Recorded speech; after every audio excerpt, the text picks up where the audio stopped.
the character, because what I keep seeing is people crucifying Meghan. Okay, she may not be the most nicest person to you. However, she did experience racism. That picture of the chimpanzee, I'd forgotten about that.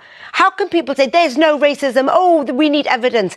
There's your evidence. Harry is telling you we experienced racism, stories were planted, and actually we are going to tell our truth, because actually the world needs to know this is what goes on behind closed doors. Do you think, Henry, it was the right thing to do to go public with such a private meeting?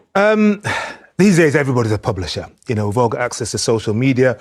The former Prince of Wales, now King, when he was at Clarence House, he had a team around him. He had a team that was briefing against Diana, and Diana's team, his former wife, briefed against him. Kensington Palace, Prince William, the Prince of Wales, they have a team.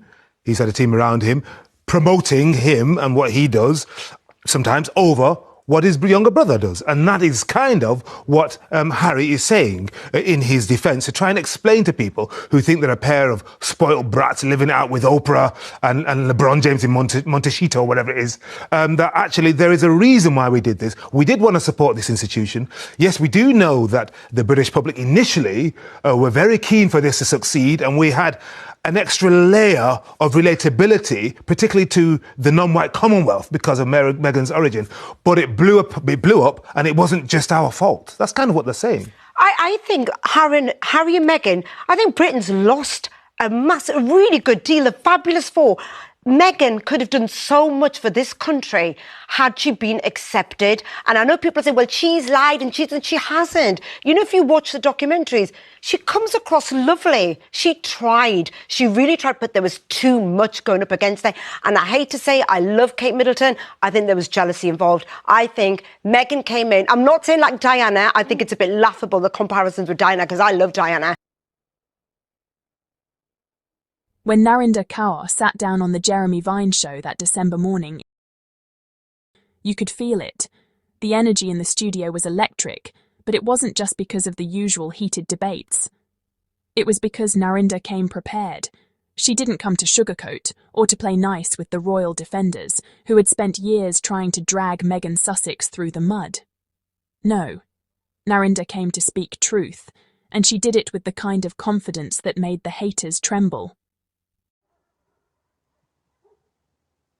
As the conversation turned, the panel began the usual routine, criticising Meghan for daring to step away, for daring to speak up, for daring to live her life on her own terms. But Narinder interrupted that tired cycle with one bold line that sliced straight through the hypocrisy. I think the jealousy comes from Kate Middleton. The moment she said it, you could practically hear the gasp across the room, because no one ever says that out loud on mainstream British television. It's the kind of statement that forces people to confront what they've been too afraid to acknowledge, that the double standard wasn't just a media issue, it was personal. Narinder laid it out plainly. Meghan didn't break the royal family. The royal family broke itself when it couldn't handle a woman of colour being more popular, more charismatic, and more globally loved than the ones born into the institution. Meghan wasn't the problem. She was the mirror, reflecting everything wrong with the system, and that's exactly what Narinder was pointing out. She looked around that panel and said what so many have been screaming online for years, that the attacks on Meghan weren't about protocol, they were about envy, about the way Meghan's presence made others uncomfortable, especially those who were used to being the centre of attention.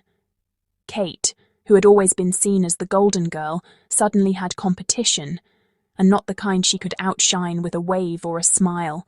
Meghan brought energy, intellect, humanitarian depth, and star power that outshone every staged royal photo op.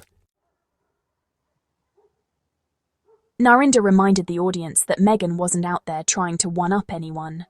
She came in with grace and hard work, supporting causes like women's empowerment and mental health long before the palace made it, fashionable. But the moment she began to shine, the smear campaign began. Suddenly, every tabloid headline turned toxic.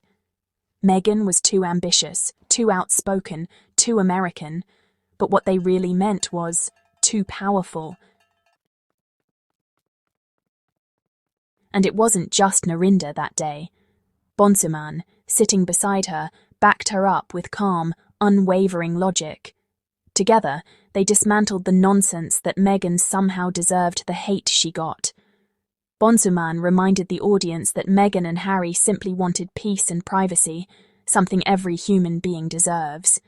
They were hounded by paparazzi, lied about by tabloids, and gaslit by people who claimed to support the monarchy while tearing down its only modern, relatable couple. Narinder's voice grew stronger as she continued, pointing out how Meghan had become a punching bag for an institution terrified of change. She questioned why Kate was praised for doing the bare minimum, wearing a coat dress or standing beside William, while Meghan's every move was scrutinised and twisted. If Meghan cradled her baby bump, it was attention-seeking. When Kate did it, it was tender. If Meghan touched her hair, it was vain. When Kate did it, it was graceful. The hypocrisy was glaring, and Narinder wasn't afraid to call it out. She even hinted at something deeper, that the tension between the couples didn't start with Meghan, as the tabloids loved to claim. It started when William and Kate couldn't handle how Harry and Meghan's natural charm made them look dull. That's the truth the British press never wants to admit. Meghan didn't break the Fab Four. Jealousy did. The same jealousy Narinder bravely named on national television. And that statement, "I think the jealousy comes from Kate Middleton," wasn't just a hot take. It was a diagnosis of the entire royal and media ecosystem.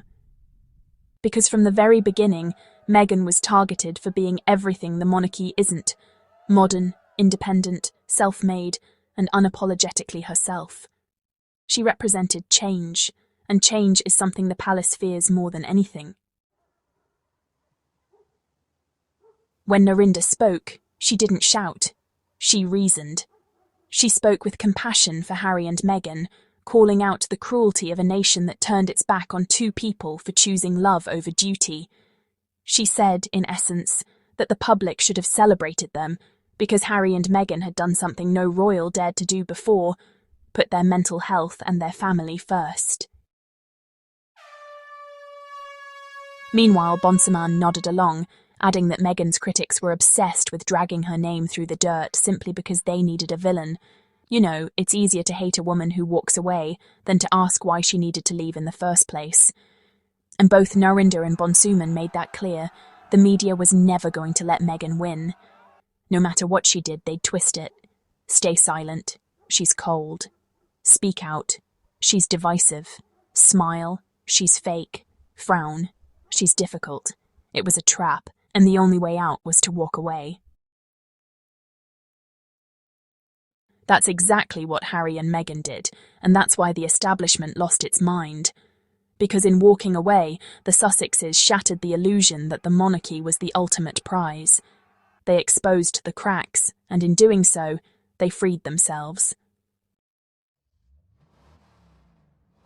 Narinder's courage that day didn't just defend Meghan, it defended every woman who's been vilified for daring to stand tall. She showed what integrity looks like in a room full of noise. She made it clear that Meghan wasn't the problem, she was the scapegoat. The media didn't hate her, they envied her. They envied her love story, her independence, her global reach.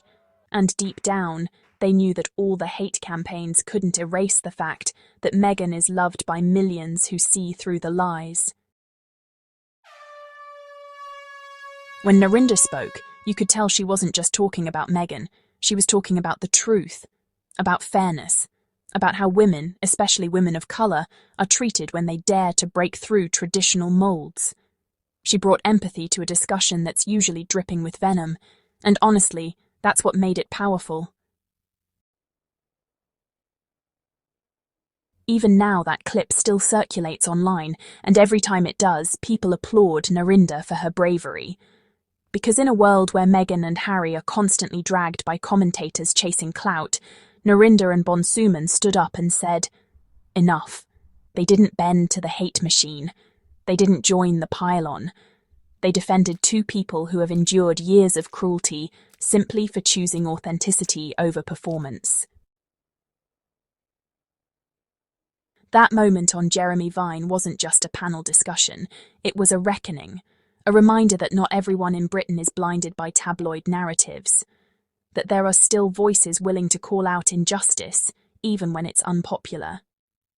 Narinder's words hit deep because they came from a place of truth. And truth, as we've seen with Meghan and Harry's journey, always survives the noise.